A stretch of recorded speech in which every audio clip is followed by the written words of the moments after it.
Having discovered certainty in selfhood and having established that his self was his consciousness, Descartes must now find a way of escaping the confines of his own subjectivity and establishing the existence of an external world. To do so, he analyzed the contents of his mind and discovered it contained certain innate ideas, shades of Plato, including these: self, identity, substance, God. Using a version of St. Anselm's ontological argument, remember it was a priori, making no appeal to the external world, a world which for Descartes did not yet exist, he proved God's existence, thereby disposing of the evil genius. A perfect, omnipotent, omnibenevolent God would not allow such a deceiver to exist. Thereby, Descartes recovered math into his system. The only objection to math was the evil genius hypothesis. And by applying math to his innate idea of corporeal substance, Descartes came up with what he took to be the correct account of reality, the world as known by mathematical physics. Descartes had pulled it off. He showed that you can have both God and Galileo.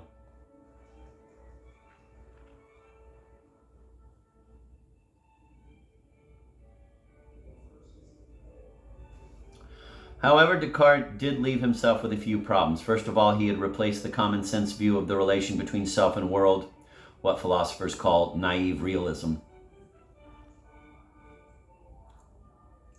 But he replaced it with a most circuitous route indeed. Second, he assigned all perceivable qualities, red, blue, sweet, warm, melodious, to the mind and left only mathematically measurable quantities in the external world, a cold, colorless, odorless, soundless, tasteless world of matter and motion.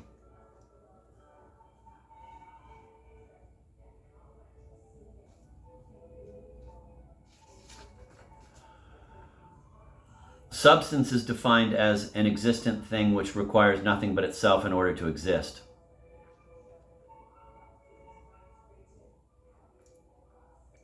Furthermore, Descartes' picture of the world was hopelessly divided into substances that were defined in ways which mutually excluded each other. How could the mental world, a non-spatial, purely spiritual sphere, have any effect on the physical world of crass matter and vice versa in this radically dualistic scheme of things? Descartes tried to solve the problem by claiming that mind meets body at the center of the brain, in the pineal gland. It should have been obvious that this solution would not work. No matter where mind meets body, at that place it becomes body, since it then has location, which is a mode of physical substance. At this point, Descartes conveniently died of the common cold while visiting his benefactress, Queen Christina of Sweden, in order to explain to her the function of the pineal gland. Thereby, he left his followers the legacy of his radical dualism. Meanwhile, across the channel, Thomas Hobbes, 1588 to 1679, was dealing with problems similar to those addressed by his contemporary René Descartes. Hobbes was a contentious old codger who dabbled in everything. His experiments in math led him to claim that he had squared the circle and cubed the sphere. At one point or another, he managed to antagonize every political party in Britain and had to flee France. Hobbes solved Descartes' dualistic dilemma simply by dismantling dualism. He loudly proclaimed a form of mechanistic materialism reminiscent of Democritus' atomism, thereby rejecting one side of Descartes' diagram. And Hobbes' thinly disguised atheism rejected Descartes' infinite substance as well. For Hobbes, the only things which existed in reality were bodies in motion. In spite of his claim that there exist everywhere only bodies, Hobbes did not actually deny the existence of thoughts. He simply held them to be phantasms, shadows of brain activity, mere epiphenomena which had no practical effect on the physical system. Similarly, though he was a determinist, he was, like the Stoics and St. Augustine, a soft determinist. A soft determinist believes that freedom and determinism are compatible. It was okay to talk about freedom as long as all one meant by it was unimpeded movement. Water flows down a channel both necessarily and freely. I'm going to repeat that. For Hobbes, the only things which existed in reality were bodies in motion. In spite of his claim that there exist everywhere only bodies, Hobbes did not actually deny the existence of thoughts. He simply held them to be phantasms, shadows of brain activity, mere epiphenomena which had no practical effect on the physical system. Similarly, though he was a determinist, he was, like the Stoics and St. Augustine, a soft determinist. A soft determinist believes that freedom and determinism are compatible. It was okay to talk about freedom as long as all one meant by it was unimpeded movement. Water flows down a channel both necessarily and freely.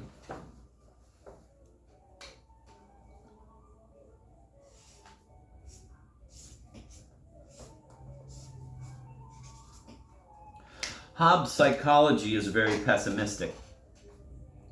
Every living organism obeys laws of individual survival. Therefore, all human acts are motivated by self-interest in the quest for power. Altruism is not just a bad idea, it is impossible.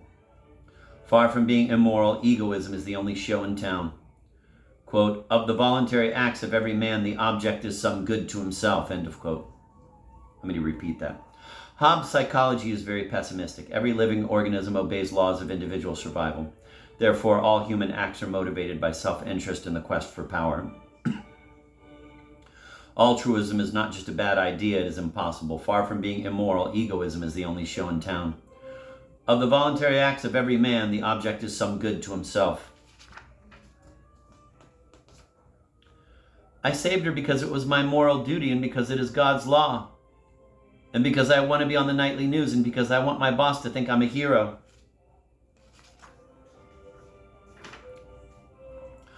Hobbes is best known for his political philosophy, which is influenced by his egoistic theory of motivation. He recognized the state as an artificial monster, the Leviathan, which restricts what little freedom there is in nature and flaunts its power over the individual.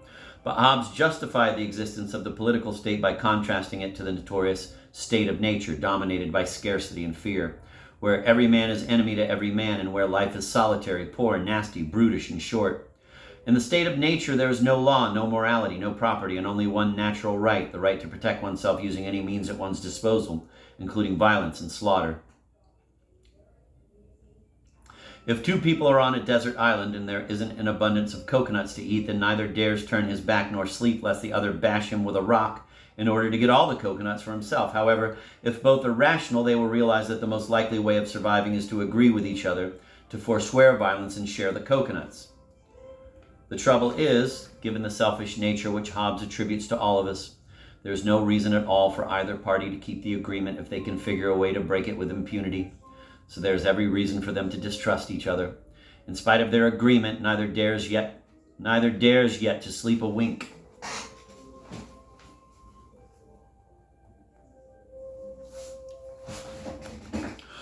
The solution requires that a third party be found. The first two parties give to the third party all the rocks and perhaps an army, and they give up their right to violence. In exchange, she promises to use her absolute power to guarantee that the first two parties honor their agreement with each other.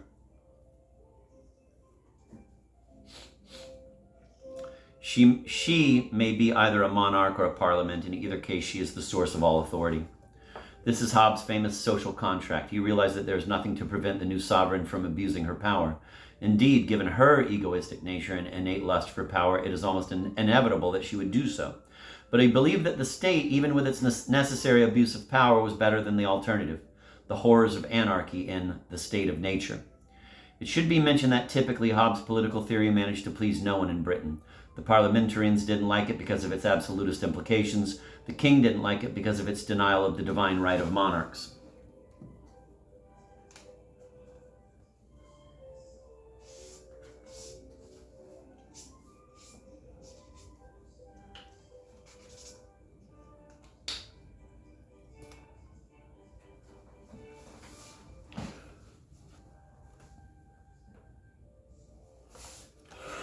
Back on the continent, the Dutch-born Jewish philosopher Baruch Spinoza, 1634 to 1677, was trying to resolve the dilemmas of Descartes' legacy while remaining within the rationalistic tradition which Descartes exemplified. Rationalists believe that the true source of knowledge is reason, not the senses, and that the correct philosophical model must be an a priori one, not one based on empirical generalizations. Spinoza was, according to Bertrand Russell, the noblest and most lovable of the great philosophers. This is because he, more than any other philosopher, lived his philosophy, even though he realized that doing so would result in his alienation from both the Jewish and the Christian community alike. Spinoza accepted his excommunication from synagogue, church, and society without rancor, and he never sought fame nor riches, nor even a professorship, living out his life philosophizing and grinding lenses in order to earn a meager living. He accepted as his reward the state of tranquility afforded to him by his philosophy, and his motto could well have been his own epigram: all excellent things are as difficult as they are rare.